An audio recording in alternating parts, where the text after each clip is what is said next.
નમસ્કાર મિત્રો, દિવાળીનો આરંભ થતો એક પવિત્ર દિવસ ધનતેરસ.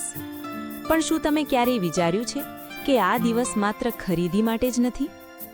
આ દિવસે છુપાયેલ છે આરોગ્ય, આયુષ્ય અને સંપત્તિના ગહન રહસ્યો. આજે આપણે જાણશું ધનતેરસ સાથે જોડાયેલી 3 અદ્ભુત પૌરાણિક કથાઓ જે આપણા જીવનમાં ઉપયોગી થઈ શકે છે. સૌપ્રથમ સમુદ્ર મંથનની કથા વિશે જાણીશું. એક સમય એવો હતો કે દેવતાઓ પોતાની શક્તિ ગુમાવી બેઠા હતા. ત્યારે તેમણે ભગવાન વિષ્ણુની શરણ લીધી. વિષ્ણુએ કહ્યું, સમુદ્ર મંથન કરો. અને પછી શરૂ થયો એક મહાન કાર્ય. એક બાજુ દેવો, બીજી બાજુ દાનવો. મંદર પર્વત બન્યો મથાણી અને વાસુકી નાગ બન્યો દોરો. જ્યારે સમુદ્ર મથાયો ત્યારે એક પછી એક ચમત્કારો થયા. લક્ષ્મીજી પ્રગટ થયા, ચંદ્ર નીકળ્યો, અનેક રત્નો બહાર આવ્યા અને અંતે પ્રગટ થયા ભગવાન ધન્વંતરી, હાથમાં અમૃત ભરેલો કળશ લઈને. આ દિવસ હતો કાર્તિક માસની ત્રયોદશી અને એ જ દિવસ આજે ધનતેરસ તરીકે ઉજવાય છે.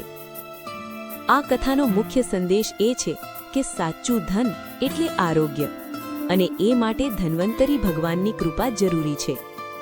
બીજી કથામાં યમરાજ અને રાજા હિમના પુત્રની કથા વિશે જાણીશું. હિમરાજાને 16 વર્ષનો પુત્ર હતો. જ્યોતિષીએ કહ્યું, તેના લગ્નના ચોથા દિવસે તેનું મૃત્યુ થશે. આ સાંભળીને સૌ દુઃખી થયા, પણ તેની પત્ની હિંમત હારતી નથી. લગ્ન થયા અને આવ્યો એ ભયંકર ચોથો દિવસ.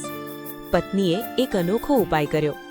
ઘરની બહાર હજારો દીવા પ્રગટાવ્યા, સોના ચાંદીના આભૂષણોનો ઢગલો કર્યો અને પતિને આખી રાત જાગતો રાખ્યો. જ્યારે યમરાજ આવ્યા, તેઓ આ પ્રકાશ અને ચમકથી ચકાચોંધ થઈ ગયા. તેમણે અંદર પ્રવેશ ન કર્યો અને પાછા ફરી ગયા. આ રીતે રાજકુમારનું જીવન બચી ગયું.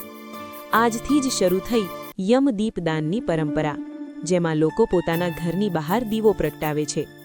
મિત્રો, આ કથામાંથી આપણને એ સંદેશ મળે છે કે બુદ્ધિ અને શ્રદ્ધા સાથે કોઈ પણ મુશ્કેલી ટાળી શકાય છે. ત્રીજી કથામાં માતા લક્ષ્મી અને કુબેરની કૃપા વિશે જાણીશું. ધનતેરસનો દિવસ માત્ર આરોગ્ય માટે જ નહીં, પણ સંપત્તિ માટે પણ ખૂબ મહત્વનો છે.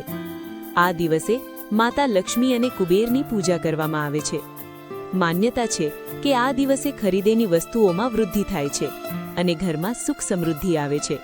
એટલે લોકો સોના, ચાંદી, વાસણો અને નવી વસ્તુઓ ખરીદે છે. સાંજે ઘરમાં દીવા પ્રગટાવવામાં આવે છે, રંગોળી બનાવવામાં આવે છે અને ભક્તિભાવથી પૂજા થાય છે.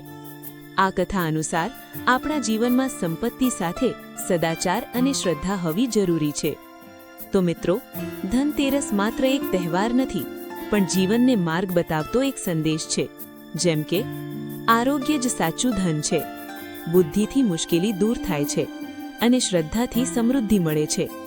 જો તમને આ વિડીયો ગમ્યો હોય તો લાઈક કરો, શેર કરો અને ચેનલને સબસ્ક્રાઇબ કરવાનું ભૂલશો નહીં. તમારા જીવનમાં આરોગ્ય, સંપત્તિ અને સુખ આવે. શુભ ધનતેરસ. રાધે રાધે.